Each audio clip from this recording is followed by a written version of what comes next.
Amém? Você que está na sua casa, abra sua Bíblia, por gentileza, no livro de Salmo. Vou estar lendo um salmo muito conhecido, Salmo de número 23. Esse salmo ele chama bastante a atenção, mas eu gostaria de frisar bem um dos versículos deste salmo.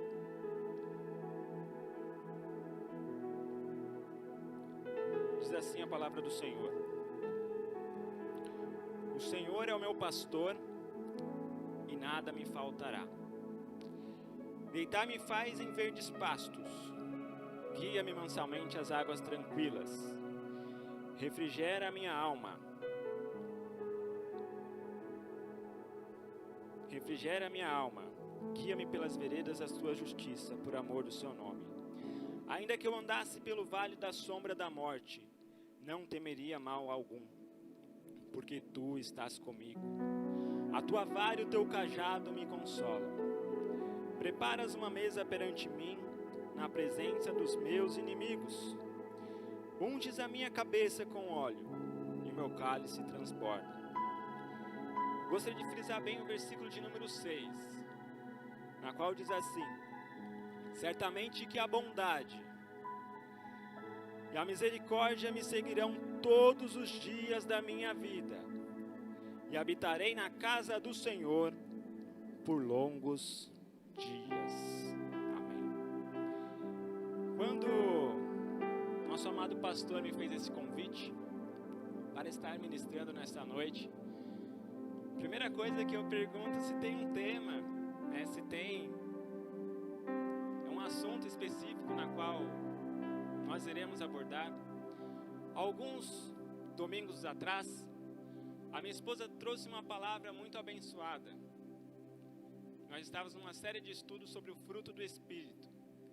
E nesse estudo na qual ela trouxe, ela falou sobre a benignidade.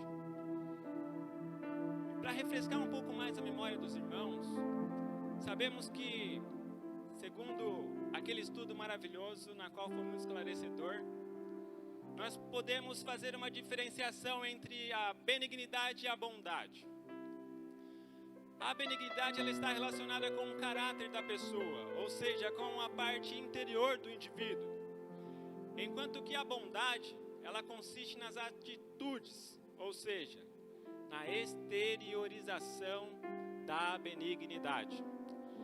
Então, a pessoa que é benigna é uma pessoa que tem uma índole boa, uma pessoa que tem um bom caráter, uma pessoa que é bondosa, uma pessoa que é humana, uma pessoa que se compadece pelas outras pessoas. Então, benignidade não é aquilo que você faz, não é aquilo que você atribui quando você dá aos outros, dá aos pobres, faz uma doação ou faz uma caridade, não é isso. Benignidade ela está relacionada ao seu caráter, ao seu particular, ao seu íntimo, ao seu interior. Então, uma pessoa benigna, por ela ser benigna, ela não vai fazer o mal para os outros, porque a índole dela é boa. E por ela ser benigna, ela vai ser ajudadora, ela vai ser bondosa, ela vai ajudar o próximo como a ti mesmo. Já a bondade é justamente a parte da ação, é aquela parte que te motiva. Você é uma pessoa benigna, só que você usa a sua benignidade e coloca ela em prática. Logo, você está utilizando a bondade. Então, a bondade ela é uma atitude, é uma qualidade exterior. Não é uma qualidade interior, exterior de fazer o bem. Bondade é aquilo que você faz. Não tem como uma pessoa ter uma boa índole e ela ser uma pessoa que não é bondosa. O fruto do Espírito ele é claro em dizer que a bondade ele é um fruto do Espírito. A benignidade é outro fruto do Espírito, lá em Gálatas você vai encontrar. Só que eu gostaria de ir um pouco mais além. Todas as vezes que eu vou ministrar, eu peço ao Senhor que Ele me dê uma confirmação, antes mesmo de eu ministrar. E pela glória e pela misericórdia dEle, não foi combinado, nem nada disso.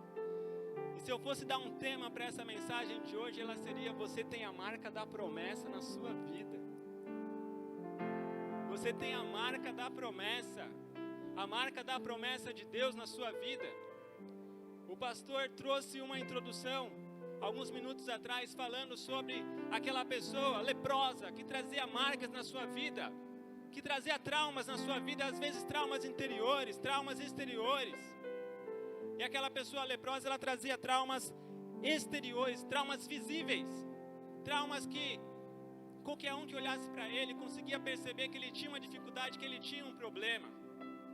Só que eu gostaria de falar hoje aqui sobre algumas pessoas que foram marcadas por Deus, para não serem leprosas, para não serem pessoas simples, para não viverem uma vida no lamaçal de pecado, mas pessoas que foram escolhidas por Deus para irem além, pessoas escolhidas por Deus com sacerdócio real, pessoas que têm a marca de promessa na sua vida. E desde já eu gostaria de dizer que você tem a marca da promessa de Deus na sua vida, aleluias. Deus, Ele te marcou a partir do momento que você nasceu, quando você estendeu as suas mãos para o céu e aceitou a Ele como o único e suficiente Salvador. Ele marcou a sua vida com o Espírito Santo de Deus. Em nossa Bíblia, no livro de Samuel, estarei explanando um pouco para os irmãos a respeito do primeiro livro de Samuel e o segundo livro de Samuel. Nós vamos encontrar duas pessoas interessantes. A primeira delas é Saul. No capítulo 15 do primeiro livro de Samuel, diz a Bíblia que vai falar sobre a história de Saul. E no capítulo 8, voltando um pouco mais, vai falar sobre que o povo de Israel, vendo as nações vizinhas, tinham reis que tomavam as decisões por elas. O povo de Israel decidiu que queria um rei, assim como as outras nações pagãs ao redor de Israel. E segundo a vontade permissiva de Deus, Deus ele permitiu que fosse eleito o primeiro rei de Israel. E diz a Bíblia que a partir desse capítulo 8, apareceu um homem chamado Saul, formoso, alto. Diz a Bíblia que as outras pessoas batiam no seu ombro até pela sua estatura. Ele era um homem forte, valoroso, valente, corajoso. E o povo olhou para ele e falou: é ele, é esse que vai ser o novo rei de Israel. O povo escolheu a Saul. E o profeta Samuel ungiu a Saul como rei. Só que Saul, diz a Bíblia no capítulo 15 de 1 Samuel, especificamente no versículo de número 23, que Saul ele foi rejeitado como rei, porque Saul desobedeceu a voz de Deus. Deus falou para Saul, usando o profeta Samuel: vai até os amalequitas e mata todos eles, porque eles têm degradado a minha imagem, porque eles são contra mim.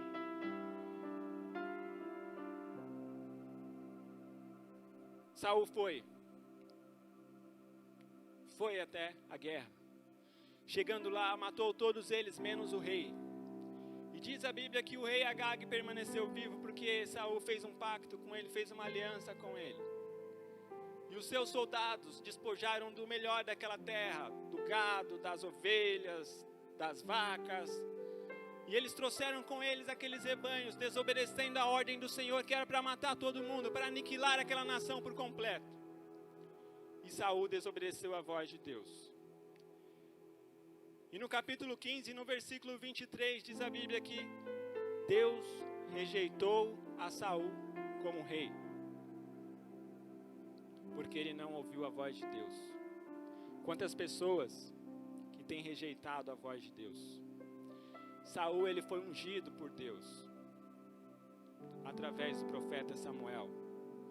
Talvez você tenha uma promessa de Deus na sua vida e tenha sido ungido por Deus, separado para o ministério, separado para fazer coisas que você nem imagina que você vai fazer em nome de Jesus.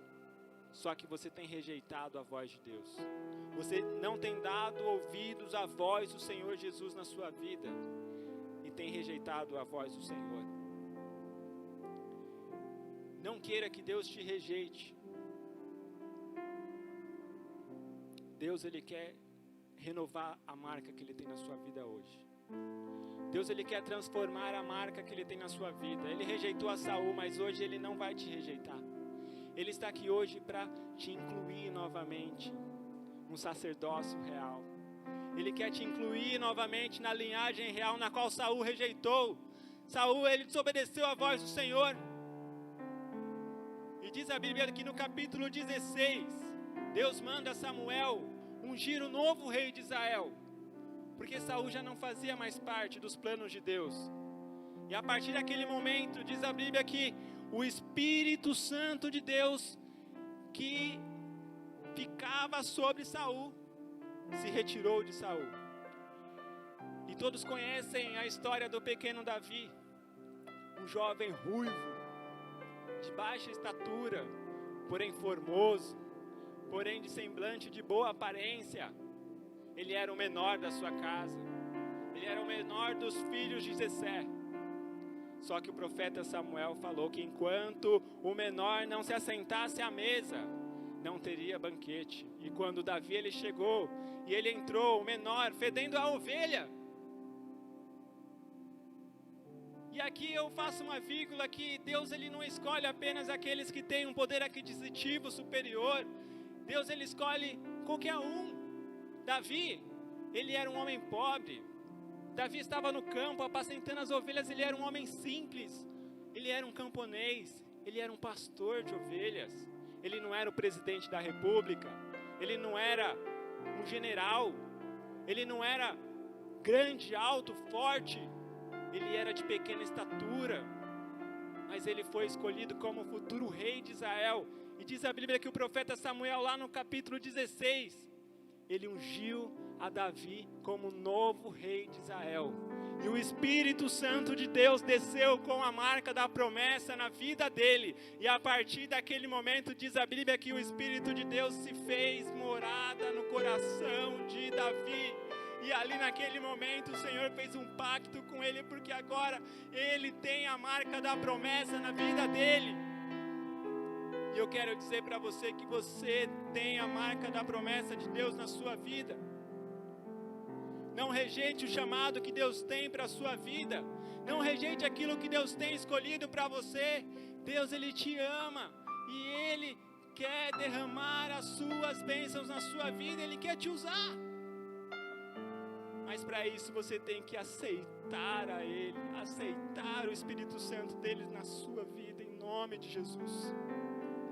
No capítulo 17 diz a Bíblia que o Davi, já ungido por Deus, ele foi à guerra, foi visitar os seus irmãos. E o povo de Israel pelejava contra os filisteus.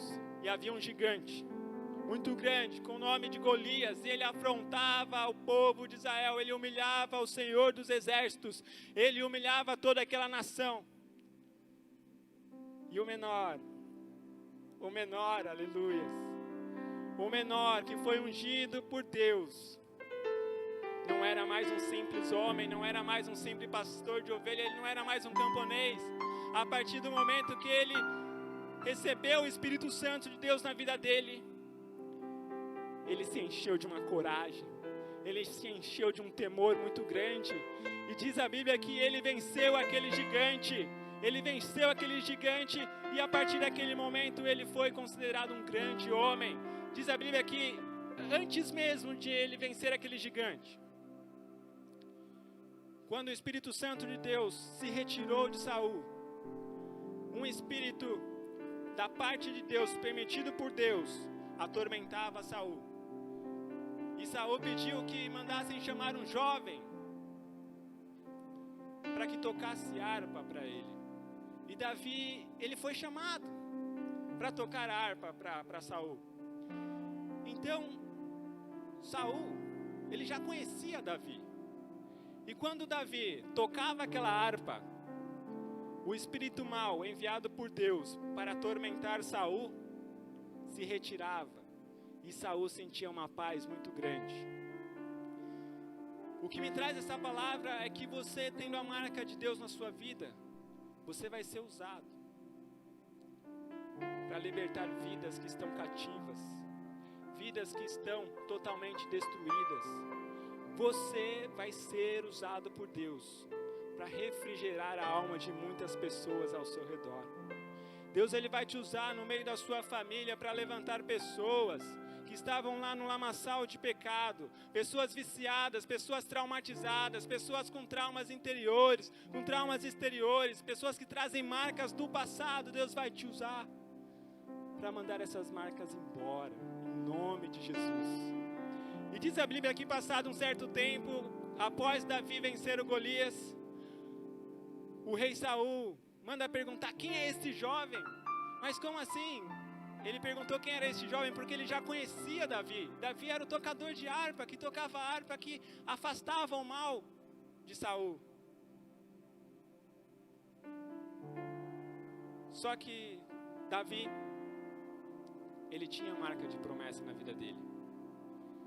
E quando Davi venceu aquele gigante, logo Saul, acredito que a partir daquele momento ele já sabia que Davi tinha sido ungido como rei e pensado: eu vou trazer esse cara para mais perto de mim e não vou mais deixar que ele saia do palácio. E no capítulo 18 diz a palavra do Senhor que Davi, ele conheceu a Jonatas, o filho mais velho de Saul. E diz a Bíblia nos primeiros versículos desse capítulo 18 que Jonatas se ligou de uma forma muito grande com Davi. A alma de Jonas se ligou a Davi, eles fizeram um pacto de amizade. E o primeiro pacto de amizade de Jonas e Davi está lá em 1 Samuel, no capítulo 18, versículo de número 3, na qual diz assim a palavra do Senhor: Jonatas e Davi fizeram uma aliança, porque Jonatas o amava com a sua própria alma. Davi, ele se torna, a partir daquele momento, um parceiro de Davi, de Saul, um parceiro de Jonatas. E todas as guerras que tinha Davi ia junto. E diz a palavra do Senhor que ainda naquele capítulo 18, quando eles retornavam das vitórias, das guerras e das pelejas, a nação, as mulheres, as pessoas do vilarejo começavam a cantar: Saul matou milhares e Davi matou dezenas de milhares. E começou a se acender a ira no coração de Saul para com Jonas, para com Davi. E diz a palavra do Senhor que Davi, ele seguia os caminhos do Senhor, mesmo sendo ungido a rei, mesmo sabendo que Saul queria matá-lo, queria persegui-lo. Davi teve várias oportunidades de retirar a vida de Saul, só que ele sabia que ninguém podia tocar no ungido de Deus. Mesmo Saul sendo rejeitado como rei, Saul ainda tinha a marca da promessa na vida dele, porque ele era rei. E todos os reis eram da parte do Senhor. Mesmo o povo tendo escolhido, Saul, ele ainda era ungido de Deus por ser rei. Só que Deus já estava preparando outro rei para tomar posse no seu lugar, a Davi. Só que Davi, ele não fez o mal. Ele não combateu o mal que Saul combatia contra ele com o mal, mas ele fugia da presença de Saul. E diz a palavra do Senhor que a partir do capítulo 19, no capítulo 18, começou uma saga de perseguição, uma saga de fugas, uma saga de esquivas, que Saul queria perseguir e matar Davi de tudo quanto é jeito, e Davi, ele se retirou e fugia, e fugia, e fugia por várias vezes. Jonatas sabia que o seu pai queria matar Davi, e ele também sabia que Davi seria o próximo rei de Israel, porque ele era um homem bom, porque ele tinha a marca da promessa na vida dele, e o seu pai já se tornava um homem mau. E Saul já era um homem que não era mais o mesmo homem na qual ele foi ungido como rei. E a cada dia mais Saul ia se afundando na sua raiva, nos seus ciúmes, no seu ódio para com Davi. E no capítulo 20, no versículo de número 14 e 15, diz a palavra do Senhor: e se eu ainda viver, use para comigo da bondade do Senhor, para que eu não morra, nem tampouco jamais afaste da minha casa a sua bondade, nem ainda quando o Senhor eliminar da face da terra todos os inimigos de Davi. Jonatas fez mais um pacto ali com Davi. E diz a palavra do Senhor que já no capítulo de número 31, Davi ainda fugindo de Saul. Saul vai à guerra. E nessa guerra, mais uma vez, contra o exército dos filisteus, os filhos de Saul é morto, 3 deles. Jonatas, Malquissua e Abinadab. Capítulo 31, no versículo 1 a seguir, no versículo 2, vai dizer que eles morreram. E Saul, vendo que não tinha mais escapatória, Saul retirou a sua própria vida. Aquele homem que tinha tudo para dar certo, começou a ser um homem mau, rejeitou a voz do Senhor, desobedeceu a voz de Deus, retirou a sua própria vida, se lançou sobre aquela espada, morreu. E após a morte de Saul, Davi ele é aclamado rei de Judá. E após aproximadamente 2 anos, o outro filho de Saul, que reinava sobre a outra parte de Israel, também foi morto. E Davi ele foi proclamado rei de todo Israel. E aproximadamente 20 a 25 anos após Davi ser proclamado rei de todo Israel, Davi ele se lembra do pacto que ele tinha feito com o filho de Saul, com Jonatas, seu amigo. Agora eu gostaria que você abrisse a sua Bíblia no livro de Isaías, no capítulo de número 54, no versículo de número 10.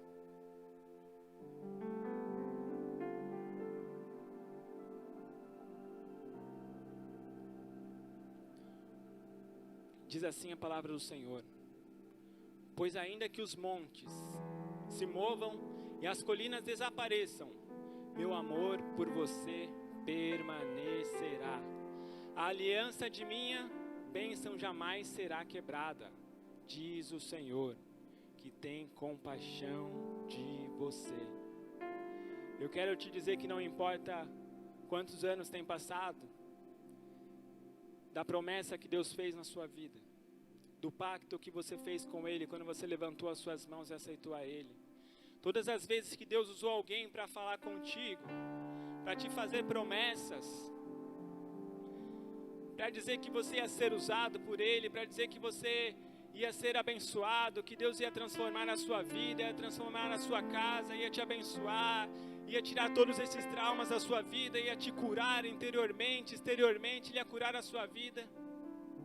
Eu quero te dizer que pode passar o céu, pode passar a terra, pode passar o mar, mas as promessas do Senhor permanecerão sobre a sua vida, sobre a sua casa. A aliança que Deus fez contigo nunca vai morrer em nome de Jesus. E após 20, 25 anos, no capítulo no segundo livro de Samuel, no capítulo 9, diz a Bíblia que a partir do versículo 1, disse Davi: há ainda alguém que ficasse da casa de Saul, para que lhe faça bem por amor de Jonas.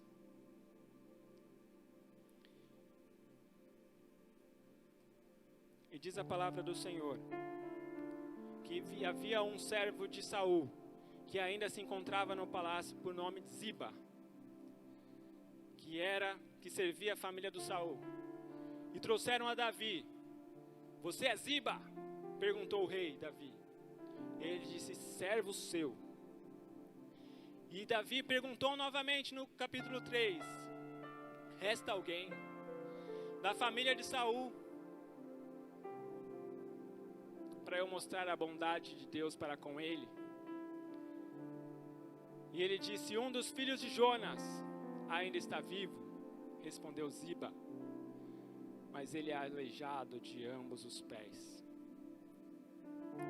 Aqui eu gostaria de fazer uma vírgula, e que você abrisse a sua Bíblia lá no livro de 1 Samuel, 2 Samuel, no capítulo de número 4, e versículo de número 4.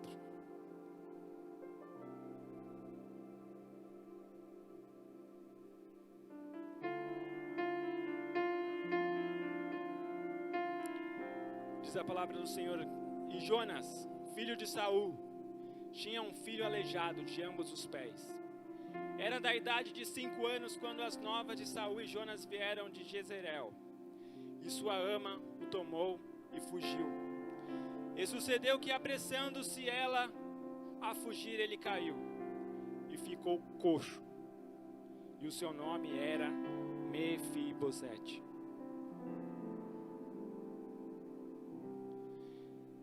Seguindo a tradição daquela época, a linhagem real ela era vertical, ela era de cima para baixo. Se Saul era rei, logo seu primogênito, Jonatas, seria o próximo rei. Se Jonatas seria rei, o próximo na linha de sucessão seria Mefibosete, seu filho. Portanto, aquele jovem, aquela criança que ficou aleijada de ambos os pés, ele era o terceiro na linha de sucessão ao trono. Ele tinha a marca da promessa na vida dele. Ele tinha sangue real. Só que quando chegou a notícia que o seu avô e o seu pai haviam falecido na guerra, a sua ama fugiu do palácio com ele no colo, com a idade de 5 anos. E diz a Bíblia que aquela mulher, ela tropeçou, e quando ela tropeçou, ele caiu e ficou aleijado de ambos os pés. Ele quebrou as 2 pernas. Todos os sonhos daquela criança, que foi criada no palácio, que foi criada para ser um rei, de uma linhagem real, com todas as mordomias, com o melhor ensinamento, com a melhor comida, com os melhores professores. Ele estava sendo criado para ser o novo rei de Israel. Naquele momento que ele cai e quebra as 2 pernas, acredito eu que ele tenha sentido uma dor muito grande. E mesmo ele sentindo aquela dor muito grande, por talvez ali uma fratura exposta, aquele sangue para tudo quanto é lado, ele todo ensanguentado, correndo nos braços daquela mulher. E ele não podia nem falar: me deixa aqui, eu tenho sangue real, eu tenho a marca da promessa na minha vida. Só que aquela ama sabia que não podia deixá-lo ali, porque diz a tradição que quando um rei assumia o trono, logo toda a família do outro rei que não pertencia à mesma linhagem era exterminada, para que não ocorresse disputa contra eles depois. E diz a Bíblia que da linhagem de Saul, apenas aquela criança sobrevive. Todos os planos, todos os sonhos, agora seriam impossíveis daquela criança vir a ser rei. Daquela criança vir a conquistar novamente. Tudo que havia de promessas na sua vida caiu por terra juntamente ali a hora que ele ficou aleijado. E aqui eu gostaria de fazer uma vírgula e contar uma experiência pessoal. Com aproximadamente 13 a 14 anos de idade, eu sofri um acidente de bicicleta. E nesse acidente, eu estava andando de bicicleta, escapou a roda da bicicleta, a parte da frente da bicicleta, e eu caí no chão. O parafuso que segura a roda da bicicleta ali, chamado mesinha, bateu ao lado dos meus olhos, não chegou a pegar no meu olho, deixou uma marca aqui na lateral, arrancou um pedaço da orelha e eu bati a cabeça no chão. Eu não sei se eu desmaiei antes, se eu desmaiei depois, eu só sei dizer que eu acordei no mesmo dia, mas eu acordei à noite, lá em Bragança Paulista, no hospital universitário, na sala de emergência. E diz as pessoas que estavam ali ao redor, quando viram eu cair, que eu caí sobre uma poça de água. Naquela poça de água, havia chovido e eu estava ali naquela poça de água e uma pessoa segurava a minha cabeça nos seus braços. E aquela pessoa segurava a minha cabeça nas suas mãos. E alguém foi chamar a minha avó. E quando a minha avó se aproximou e viu eu naquela situação, aquele homem entregou a minha cabeça no colo da minha avó. Ele ficou ali segurando a minha cabeça até a minha avó se aproximar. E quando a minha avó se aproximou, ele entregou a minha cabeça no colo da minha avó. Meu tio me resgatou. E eu não conseguia enxergar nada. Eu não conseguia falar nada, mas eu conseguia ouvir. Eu escutava as pessoas falando ao meu redor. E em algum momento, em certa altura após aquele acidente, eu ouvi a voz da minha mãe, a voz do meu tio.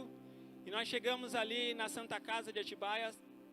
E depois eu fui transferido para Bragança porque a Santa Casa não tinha uma máquina de fazer uma tomografia craniana, porque a minha cabeça estava muito grande. Segundo eles, devido ao acidente, parecia que tinha duas cabeças no meu crânio, tão inchado que estava a minha face, a minha cabeça. E aquele sangue, porque eu lesionei meu lábio, lesionei parte do meu rosto, ficou muito feio.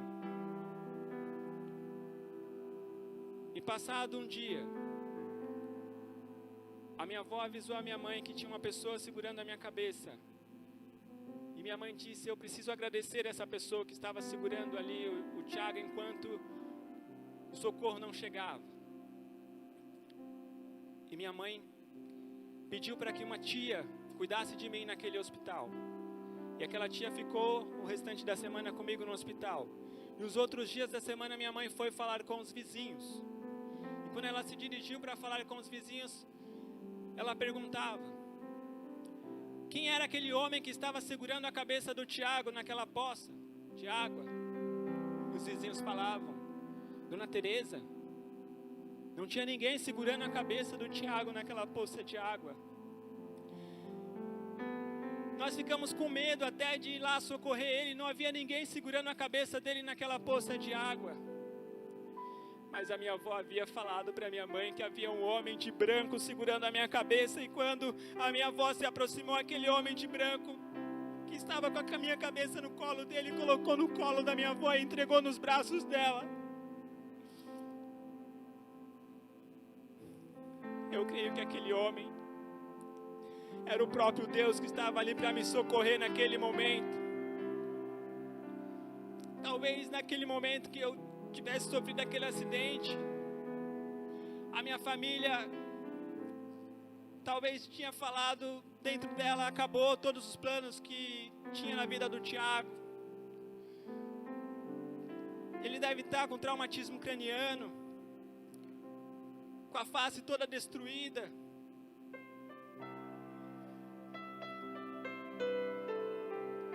Mas o milagre de Deus chegou na minha vida, aleluias.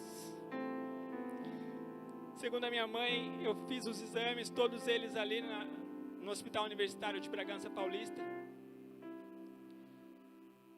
E não deu nada, apenas escoriações na minha face.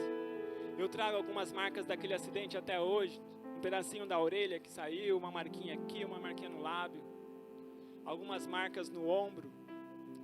Apenas de ralado, de escoriações superficiais. Nenhum trauma na minha cabeça, nenhum trauma no meu cérebro. E tudo que parecia impossível de ser realizado na minha vida foi possível em nome de Jesus. Quando você pensa que é o fim, que chegou uma situação lamentável no fundo do poço, parece que Deus ele se esqueceu de você. E você pensa que é impossível. E você pensa que é apenas um milagre da parte de Deus. Achando que apenas um milagre da parte de Deus pode mudar a sua vida. Eu quero te dizer que Deus ele aparece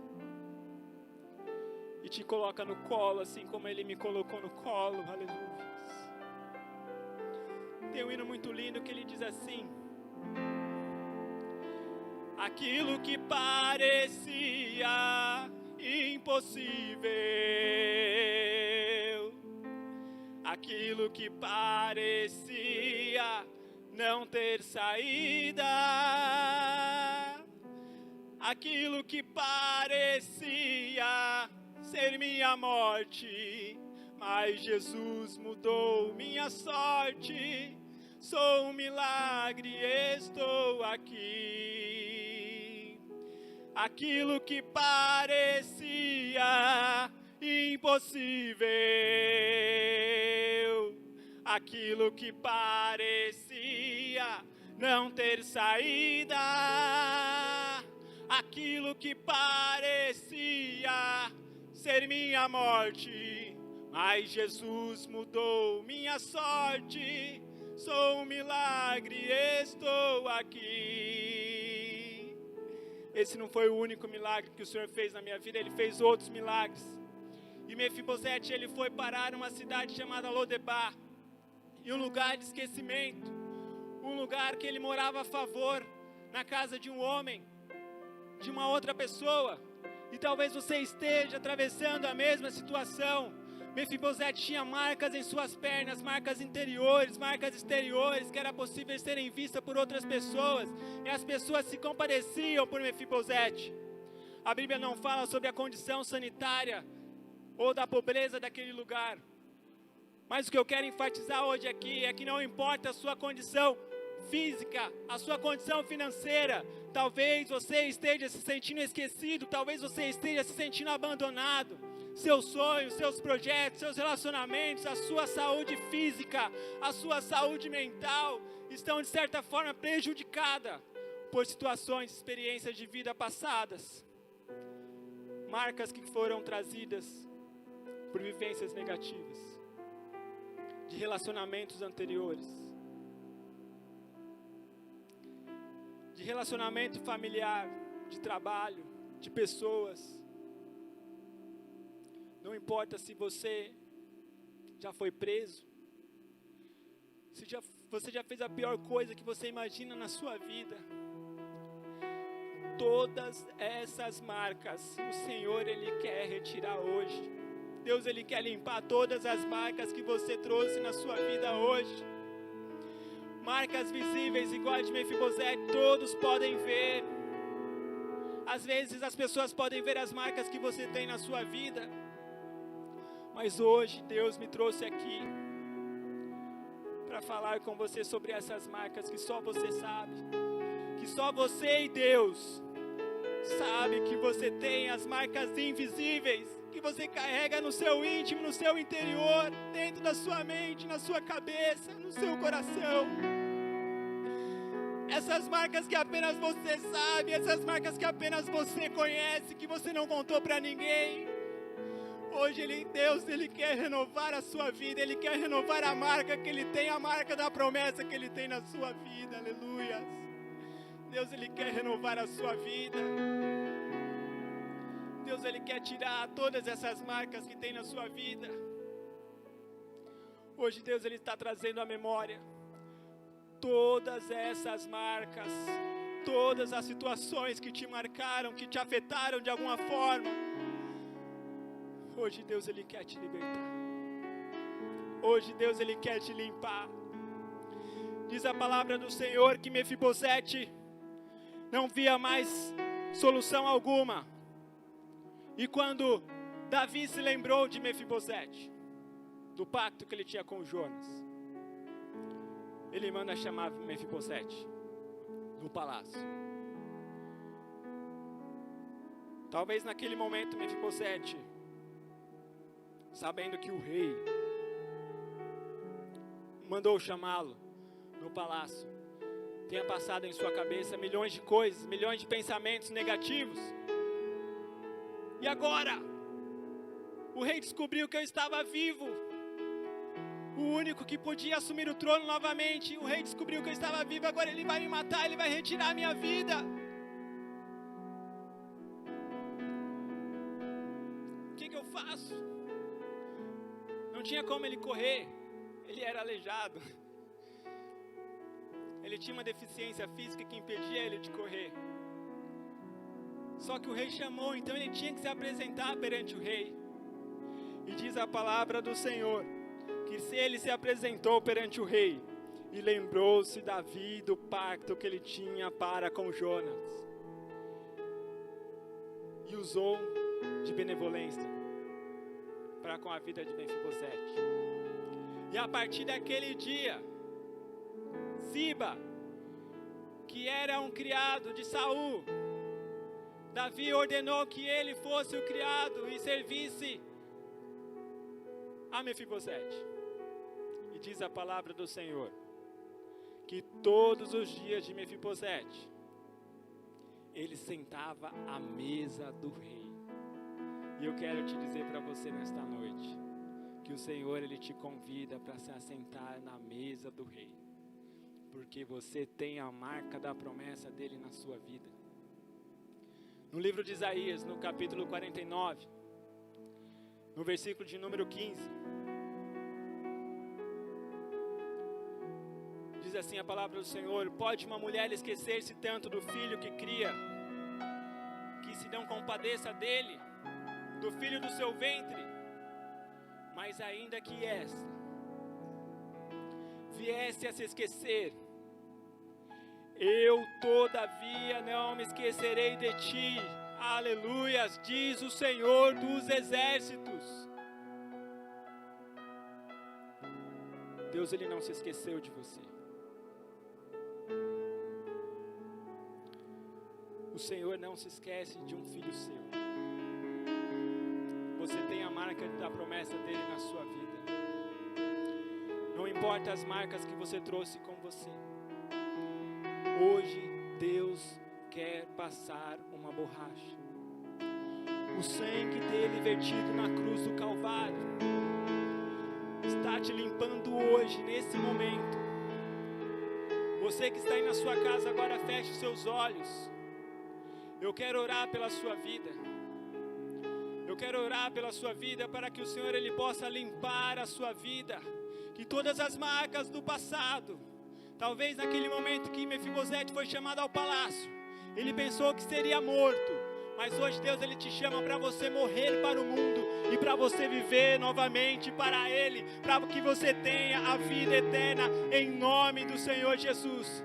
Feche seus olhos agora que eu estarei orando pela sua vida. Pai, neste momento eu peço a Ti que entre agora na vida dessas pessoas, Espírito Santo de Deus, cheias de marcas do passado, marcas que atormentam elas até o dia de hoje, mas em nome de Jesus, do Senhor dos Exércitos, em nome do pacto que o Senhor tem conosco, que quando nós levantamos as nossas mãos e aceitamos ao Senhor como o nosso único e suficiente Salvador, o velho homem ficou no passado, eis que se faz novo, um novo homem agora, e em nome de Jesus, todas essas marcas, pelo sangue dele agora, está sendo mandada embora, e você está sendo renovado agora em nome de Jesus, em nome de Jesus. Quando o sangue dele desce na sua vida, ele te limpa, ele te lava de todo o pecado, de toda a marca, de toda a injustiça, de todo o rancor, de toda a amargura, de todo o medo, de toda a vergonha, de toda a ansiedade, de toda a depressão. O Espírito de Deus hoje está na sua vida para te limpar, para te libertar e para te salvar. Jesus.